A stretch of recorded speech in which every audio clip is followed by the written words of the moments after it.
Steve Lackmeyer. Welcome to OKC Central. Today we are with architect Rand Elliott. He has been a veteran in the Flatiron District. Thank you for joining me. Thank you, Steve. It's terrific to be here. First of all, we're in your office building here, the Hydering Building. The Hydering Building. That's right. A very historic building you renovated. You came out here when it was pretty derelict. What drew you here? In fact, when we looked at buying the Hydering Building and did buy the Hydering Building, it was burned. It had burned in 1987. We bought it in 1994. I've always been attracted to Flatiron-shaped buildings. Of course, the mothership is in New York City. It's called the Fuller Building, and I think as architects we've always had a great appreciation and attraction to Flatiron-shaped buildings. So now the area has changed quite a bit. What do you think about the direction that everything is taking? It's just great. I mean, the excitement that's going on certainly in the core and Automobile Alley is just fantastic, and the Flatiron is going to have the opportunity to see a sense of that change and stuff as we go along, and it's just going to get better over time. Now, you've been very involved with planning and designs for Boathouse Row on the Oklahoma River. Where are we at with that right now? Wow, it's just fantastic. I need to credit Mike Knopp and the board for all the great things that they're doing there. But we're about to start under construction with the Devon OCU Boathouse. There's going to be boathouses for University of Oklahoma and UCO. We have a finish line tower that's going to be there. There's going to be an event building. It's going to be a world-class, Olympic quality venue. Now, you're known for your architecture. You've got a certain style, very individualized. I don't even know how to describe it. Lots of lighting, lots of angles. I mean, you do not do big boxes, and yet we see a lot of that as well. Are we doomed to big box architecture, or can we look forward to more of the work that you do? It's a great question, and it's sort of a love-hate relationship because we know that big boxes often bring important retailers to our community, and that's positive from a financial and economic point of view. On the other hand, it doesn't add much to the ambiance or the environment in our community. And I can point to one project in particular right now which is changing all that, and that's Class and Curve. And we're seeing a facility and a retail center that's being built like nothing else that Oklahoma City has had or seen, and it's going to revolve around local tenants. And we're excited about that and the benefits that that brings to our community. So I'd like to think that it might lay the groundwork, if you will, for some new things to come along. All right. Well, thank you for joining us. For more downtown development news, visit my blog at okccentral.com. For all your latest news, go to News OK.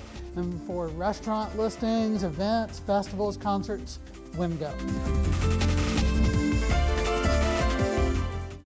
In the 1960s heyday of urban renewal, the city decided to eliminate Main Street. Not just the stores and restaurants along Main Street, but Main Street itself. In its place, a Grand Galleria shopping mall would be built by Dallas developer Vincent Carrozza. The project was declared dead in the mid-1980s, leaving the parking lot a reminder of the city's assault on retail and failure to bring it back to life. Envisioned by Dean A. McGee as the centerpiece of a new downtown Oklahoma City, the Myriad Gardens had a prolonged and difficult birth. Construction started in 1981, but went in spurts as fundraising sagged with the oil bust in the 1980s. Construction of the jewel of the gardens, the Crystal Bridge Conservatory, began in 1983. The structure was completed in 1985, but the interior work would continue through 1988. Over the next 2 decades, the gardens continued to grow and mature. The gardens are now home to the annual Spring Festival of the Arts and is lit up in Christmas lights every winter. The Baum Building, built in 1910, was widely considered one of the most elaborately decorated buildings in Oklahoma City. Standing at the corner of Sheridan and Robinson, the building was designed by legendary architect Solomon Andrew Layton and was fashioned after Doge's Palace in Venice. The building might have survived in another location, but urban renewal ruled it had to go because it created a traffic tangle that impeded efforts to create a modern downtown. Wrecking began on July 19, 1972. The cupolas were salvaged and remain on display throughout the city. City leaders had promised voters that when they passed the Metropolitan Area Project sales tax in 1993, The proceeds would pay for a new ballpark, library, Bricktown Canal, river improvements, State Fair Park improvements, overhauls of the Civic Center Music Hall and Myriad Convention Center, and construction of a new arena. Architecture students at OSU envisioned the arena being built south of the Myriad and being coupled with a new hotel and garage.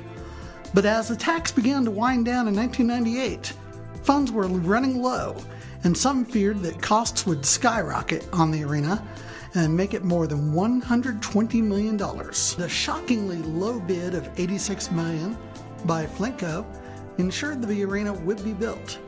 It wouldn't have all the bells and whistles of some other arenas, but it would be enough to give the city a shot at still landing a major league team, and once it opened, the arena ranked as one of the top 10 performance venues in the country. The arena, now known as Ford Center, did what leaders hoped it would do and is now home to the NBA Thunder. The arena is closing this summer so that the bells and whistles not included in the original project can be added now. These photos and more can be ordered through Pictopia at News OK.